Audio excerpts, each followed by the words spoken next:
What's up, y'all? So in this video, we're going to be talking about the power of being a beginner again and again. And the reason why I wanted to talk about this video today is because I find that when you become conscious of the concept of being a beginner and you don't see it as an indicator of your value or your character, being afraid of being bad at something or being afraid of being new at something because how you perceive it projects a sort of perception of you, right? You feel like if you're bad at this, you'll never get good at it. Or you feel like you have a certain standard for yourself that if you're new at something, it almost drains you because you want to be good at something so bad. I feel that it allows you to relax in the process of building any masterful or meaningful skill. And I believe that to be an expert at something, you have to be good at being new at something, because innovation and craftsmanship comes from curiosity and creativity built over time. And creativity is really, for me, a combination of experimentation, open-mindedness, and an almost relentless, courageous vulnerability in new things. Because you have to be able to extrapolate and put things together that you may have not seen before, as well as be intuitively connected to what you're thinking and feeling to then express that all as one thing, if that makes sense. And so I believe that when you are a beginner, you're embodying the archetype of being the seed, of being the baby. And it's a very vulnerable state, but it's very ripe with potential and possibility.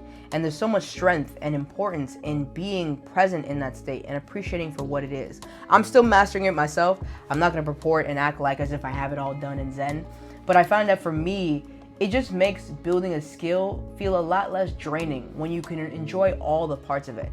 Because at least for the first, honestly, the most important years of mastering anything are your first years. And I think that we don't really realize and appreciate it. You know what, let me just get into the video, because I can get into it. I'm an advocate for the beginner. I'm gonna ride for it like it's my road dog. But let me just get into it, right? Number one is that you rediscover the joy of learning. Approaching experiences without preconceptions reintroduces the excitement of discovery. A beginner's mindset transforms learning into an engaging and playful process. I believe that some of the best teachers that you'll have in life will be children, and animals too, because they operate from such a state of presence and play that it really is indistinguishable from real life to them. And I think that whenever we begin something, especially from more of an adult or even teenage and older state of mind, when we're more conditioned from societal expectations and we're not really our more, I would say, pure selves, we don't have societal rules embedded into us, we're just this vulnerable state of chaos. I'm saying it really is full of raw potential for us to then grow into and explore with.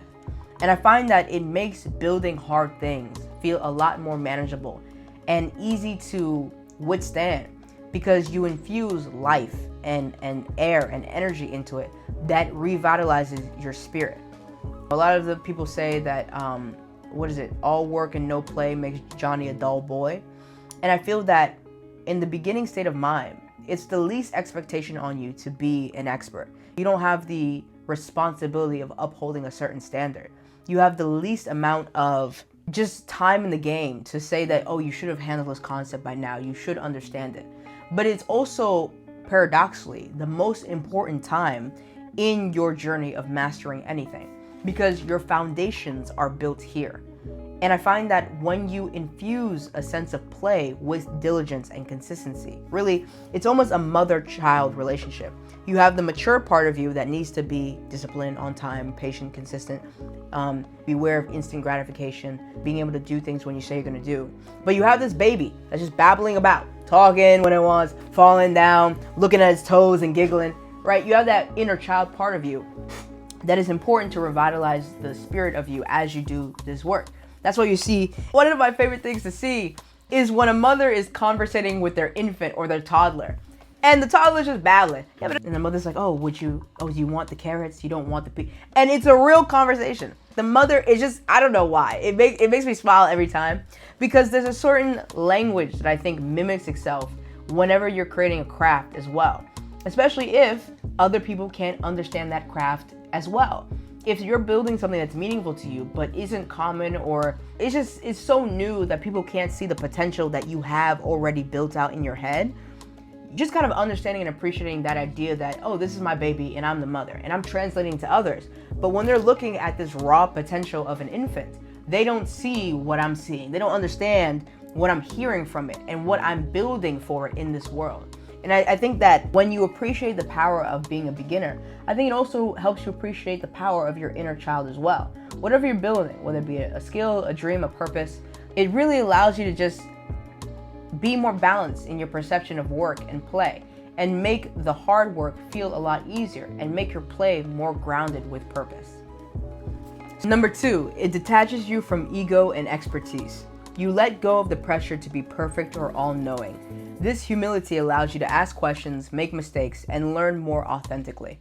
And I find for myself, especially when I'm learning right now new martial art, that especially when you've done it a couple times, and this is why I say it's the power of being a beginner again and again, because you take your experience and even your confidence from mastering or getting fundamentally sound in other areas of your life. And so I think once you've gone through that road at least once or two times, it allows you to relax and rest and not having to be great at something every single time. Or at least when you're getting great at something, you enjoy the ride to that journey. And it's just nice. Not to say you shouldn't take responsibility in life. You shouldn't be on point for things. You shouldn't try to build mastery in areas to where people are looking to you to embody a certain level of excellence or expertise. But I do believe that you should allow yourself the other side of that, which is being able to rest in being new, that everything doesn't ride on you to do well.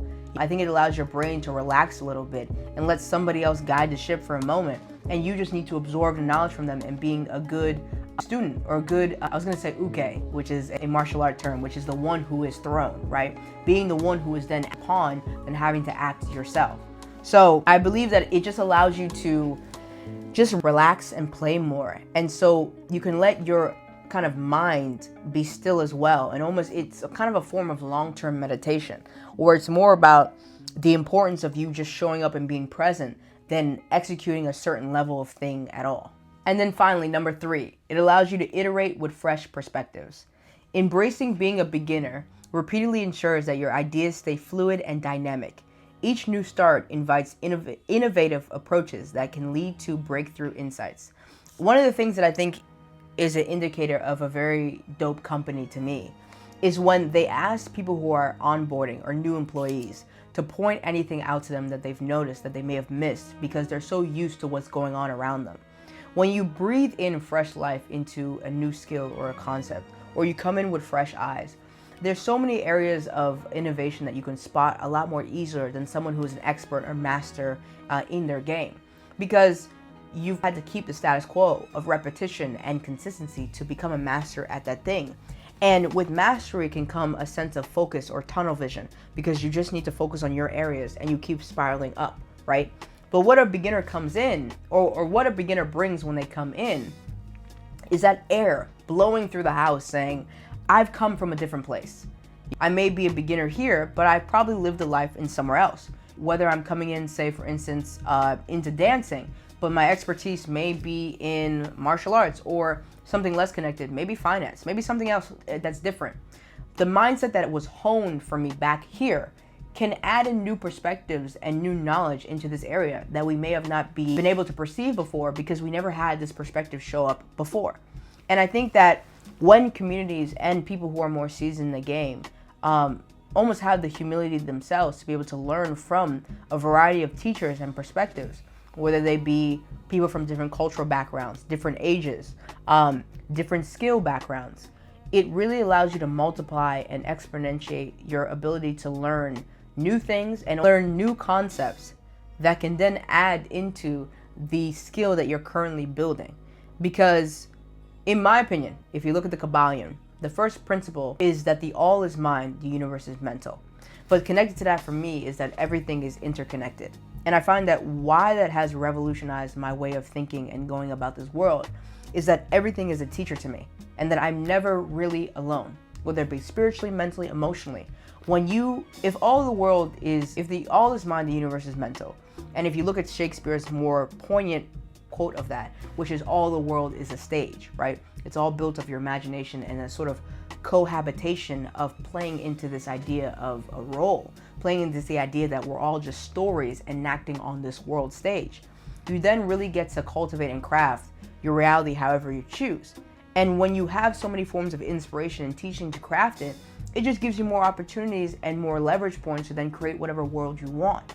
And so being used to being a beginner and seeing it as the seed to mastery, seeing it as the essential and even the most important stepping stool and foundation to mastery really allows you to, just like ukemi, learn the art of turning a fall, a failure, a new step, a new beginning into a continuous motion to mastery, to where you don't really see where it ends or begins and everything is fluid and seamless together because it's all one thing. And so you're never really off your rocker. You never feel like you're down or out. You never feel frustrated at the process because you know it's just a dance that's just weaving together. I think if we start to look at the way that we move through life as almost a dance move, where does this end and where does it begin? Oh, I'm a failure here or I'm a winner here. It's all just one motion that is twirling in tandem. And so you get to remove a bit of yourself from it that then allows you to be more present and enjoy the ride that is the road to mastery. Because being a beginner is just an indicator that you're there in the first place. Because the master is just a beginner who showed up again and again and again. And so that is the power of being a beginner, and I hope it was helpful for you. Peace!